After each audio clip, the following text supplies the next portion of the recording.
kusura bakma senden müsaade almadım ama çok sevdiğimiz güzel bir birlikteliğin vardı. Herkes bunu çok merak ediyor. Bize de özelden soruyorlar.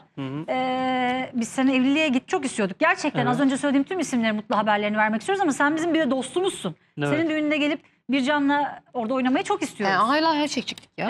Ne oldu, devam ediyor mu? Ya aynı şey işte söylüyorum ya, yok yani. Olmaz abicim. Olmaz.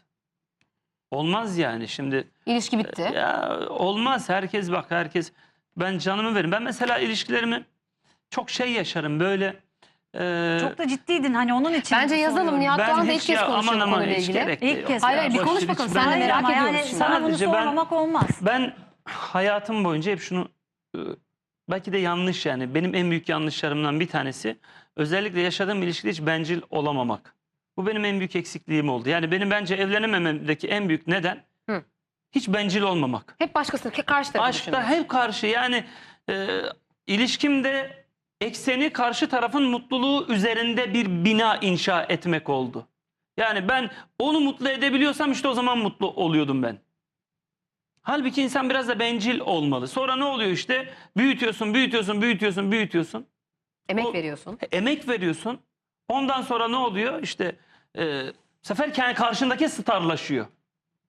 3 kişi de beğenince, beğeni artınca, daha fazla DM'den ay bilmem ne deyince, o öyle olunca, böyle olunca, ben star mı oldum falan havasına giriyorsun.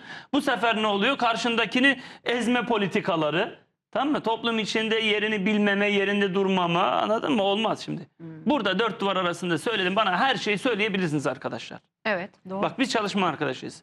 Kulise geçtiğimiz zaman, Bircan'ın kulisine, İlkay'ın kulisine veya sizler benim yapım ekibi olarak kulisime geldiğinizde, program sonrasında değerlendirmede her türlü birbirimize bağırıp çağırdığımız anlar da Birer kavga oldu. olurdu. Olmuyor mu? Ağladık, Oluyor. ettik, kızdık, Bağırdık. bağırdık, kavgalar oldu burada Terk ya. ettik ya, Hayır, görmedik birbirimizi. Yayını terk ettik, görmedik ama burası senin babanın malı Çiftliği değil. değil, doğru. Babanın çiftliği değil. Burada milyonlarca insan, bak bir şey yapıyorsun, 1000-2000 tane yorum geliyor. Sadece yorum yazıyor. Milyonlarca inanılmaz izlenen bir program. Senin bana ettiğin her hakaret aslında benim sana ettiğim, birbirimize değil, biz izleyiciye hakaret ediyoruz. Çok haklısın. Sen Aynen böyle şimdi düşünüyorum. biz baş başayken ben Nihat'ım. Ben aslında size Allah adına konuşun ya. Ben bir senedir buraya gidip geliyorum. Kimi kırdım? Kime Nihat Doğancılık oynadım? Kime starcılık yaptım? Asla. Ben seni bir yıl aşkın. Allah adına konuşun ya.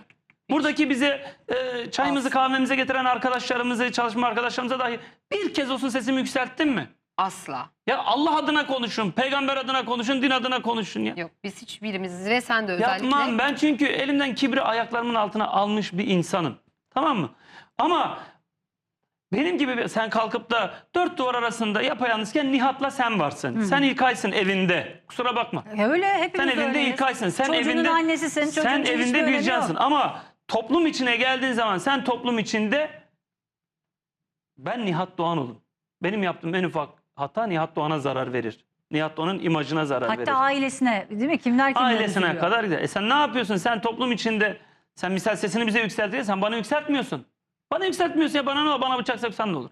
Sen Nihat Doğan'a sen zarar veriyorsun. Biz dost muyuz, düşman mıyız? Sen bize zarar verdiğin mi biz bunca emeği veriyoruz kardeşim? Olmaz.